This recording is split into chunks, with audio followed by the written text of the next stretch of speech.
Բարև ձեզ, սիրելի գործընկերներ եւ սիրելի ունկնդիրներ, այսօր Հայաքվե ազգային քաղաքացիական միավորումը Հայաստանի Հանրապետության դատախազություն ներկայացնում է հաղորդում հանցագործության մասին։ Այս հաղորդումը վերաբերվում է նրան, որ Հայաստանի Հանրապետության վարչապետի պաշտոնը զբաղեցնող Նիկոլ Փաշինյանը վերազանցելով իր լիազորությունները եւ չարաշահելով դրանք, օգտագործել է դրանք, որպեսզի միջամտի հայաստանյան առաքելական Սուրբ Եկեղեցու գործունեության մեջ, եւ դա դրսևորվել է ինչպես պարբերաբար նրա կողմից հնչեցվող կոչերով, այսպես կոչված վեհարանը գործող կաթողիկոսից ազատելու, ինչպես նաեւ դրան հաջորդած կոչերով այցելել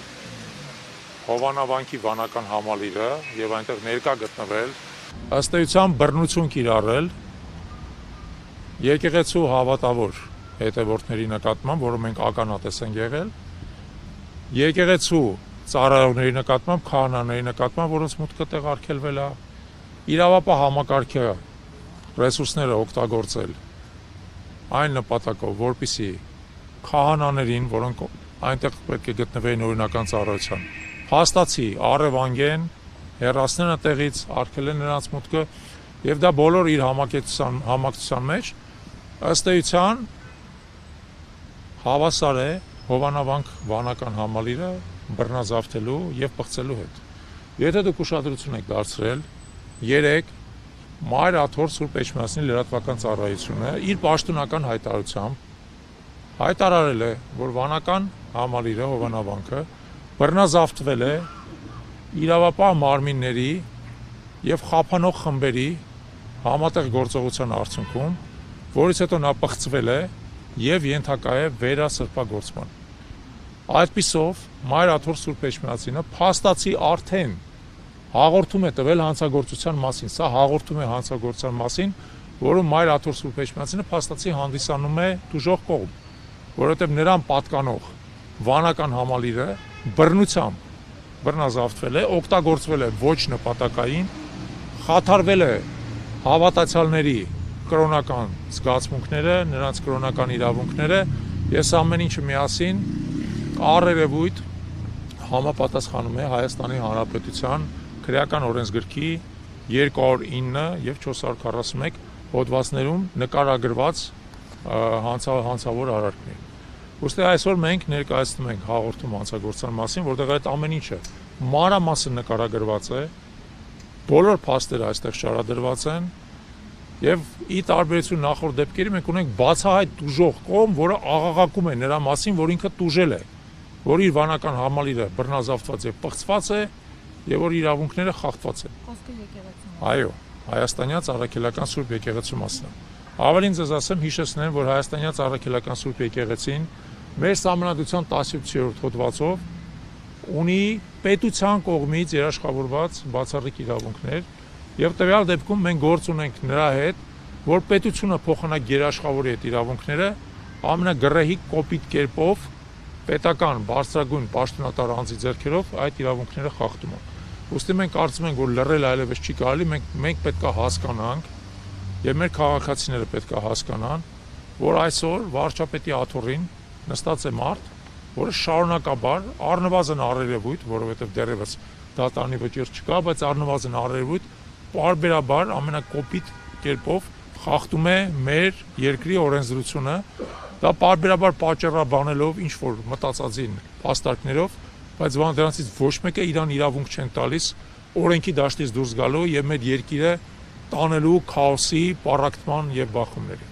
Պարոն Շալաբյան, այսօր կրկին Փաշինյանը գրառում է արել եւ անդրադառնալով նաեւ եկեղեցու հայտարարությանը, ես մեջ բերեմ, որ Հովանավանքի մեր աղոթքները Կտրիչ Ներսիսյանը համարել է պղծություն եւ նա մեր հոգեվոր կյանքը տարել է փակուղի։ Այդ մնացածը չասեմ։ Ես կարծում եմ, որ Նիկոլ Փաշինյանը, եթե դժգոհ է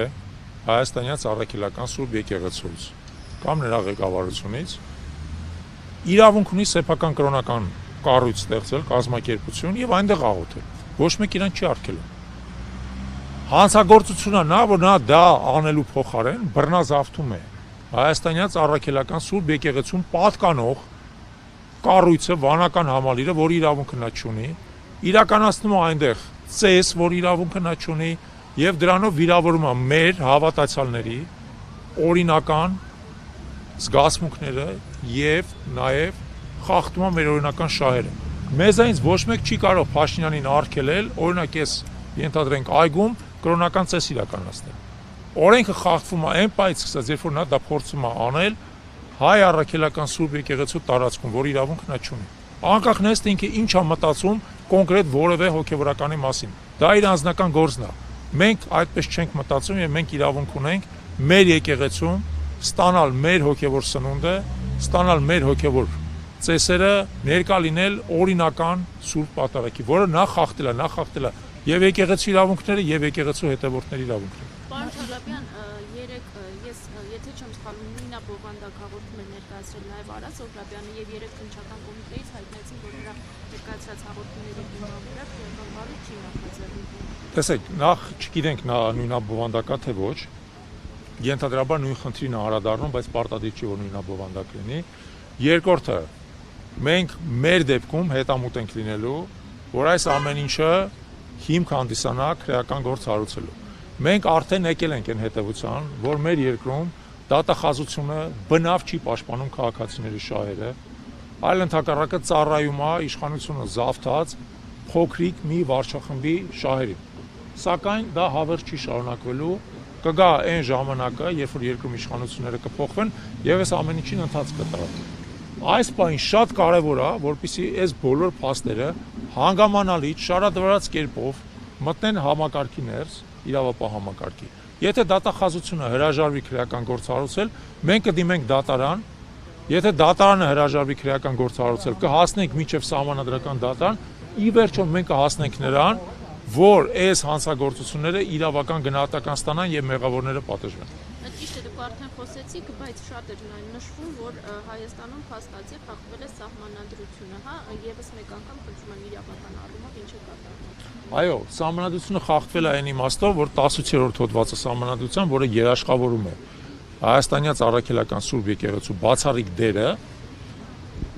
կրոնական կազմակերպությունների շարքում եւ որը նաեւ երաշխավորում է նրան պետության պաշտպանությունը, այսօր տեղանանում ուղիղ հակառակը։ Պետությունը դուք տեսել եք, նա որևէ այլ կրոնական կառույցի հետ որևէ այլ գործ չունի։ Թեև բազմաթիվ այլ կրոնական կառույցներ են գործում Հայաստանում, հա, ավետարանչական եկեղեցի, կաթոլիկ եկեղեցի ուղղափառ, նա կոնկրետ հայաստանյաց առաքելական Սուրբ եկեղեցու դեմ, որ ունի բացառիկ իրավունքներ, իրականացնում է հալածանքներ եւ ատելության խոսքի միջոցով արշավ այդ եկեղեցու եւ նրա հոգեվորականների դեմ։ Դա սահմանադրության ուղիղ խախտում է, բայց քանի որ մեր սահմանադրությունը ինչ որ իմաստով ուղիղ գործողության սահմանադրություն չի, մենք ոչ միայն հղում ենք կատարում սահմանադրության խախտմանը, այլև ասում ենք հետևյալը, խախտված է նաեւ քրեական օրենսգրքի այն հոդվածները, որոնք բխում են մեր սահմանադրությունից, ուստի մեր հաղորդումը հանցագործության մասին։ Նաեւ դուք տարբեր հաղորդումներ եք տարբեր ժամանակներում ներկայացրել Նիկոլ Փաշինյանի կատարած գործողությունների մասով։ Այս մեկից ինչ ակնկալի կա, որտեղ կարծում եմ նրանք չեն բավարարվել, եթե բավարարված լինեին, հիմա իշխանության չէին։ Տեսեք, երկու բան ձեզ ասեմ, այո, իսկապես այդպես է, սա մեր 3-րդ կամ 4-րդ հաղորդումն է արդեն հանցագործության մասին, նախորդները չեն բավարարվել, բայց տվյալ դեպքում մենք ունենք երկու կարևոր առանձնահատկություն։ Առաջինը, այս դեպքում կա ակնհայտ տուժող կողմ, ես դրա մասին արդեն ասացի, ակնհայտ տուժող կողմ կա, որը դրա մասին հայտարարություն արդեն է։ Եվ երկրորդը պետք է հիշենք հետևյալը։ Այս կամ այն կերպ այն մանդատը, որը ստացել է այս վարչախումբը կառավարելու, մոտենում է իր ավարտին։ Եվ դա բոլորն են գիտակցում, եւ բոլորն են գիտակցում, որ այս վարչախումբը ի վերջո վերարտադրվելու լեգիտիմ հնարավորությունները նրա աստիճանաբար սպառվում են։ Եվ մենք համոզված ենք, որ այն ժամանակաշրջանը, որը մնացել է մինչև հերթական ընտրությունները կամ առավելևս եթե ընտրությունները լինեն արտահերթ, արդեն այնքան կարճ է, որ նույնիսկ իրավապահ համակարգին ներառյալ նաև դատախազությանը զգոնության հավելյալ բաներ է տալիս, ազդակներ է տալիս։ Ուստի մենք իսկապես հույս ունենք, որ այս անգամ դատախազությունը շատ ավելի խելամիտ կգտնվի եւ վերջապես իր օրինական պարտականությունները կկատարի, բայց նույնիսկ ուզում ենք կրկնենք, եթե դա տեղի չունենա հիմա, դա տեղի կունենա առաջիկայում մոտ ապագայում։ Մենք դրան կասկած չունենք։ Հաղորդում ներկայացնեք միայն Նիկոլ Փաշինյանի դեմ, թե Ստեփան Ասատրյանի դեմ էլ, որովհետև քահանաները ահազանգում են, որ նա փոխել է եկեղեցի բանալին։ Այս հաղորդումը Նիկոլ Փաշինյանի եւ նրա հետ փոխկապակցված անձանց մասին է, որովհետեւ այնտեղ եղել են բազմաթիվ փոխկապակցված անձիկ, որոնք Նիկոլ Փաշինյանի հետ միասին ներառել նաեւ ձեր ասած Ստեփան Ասատրյանը,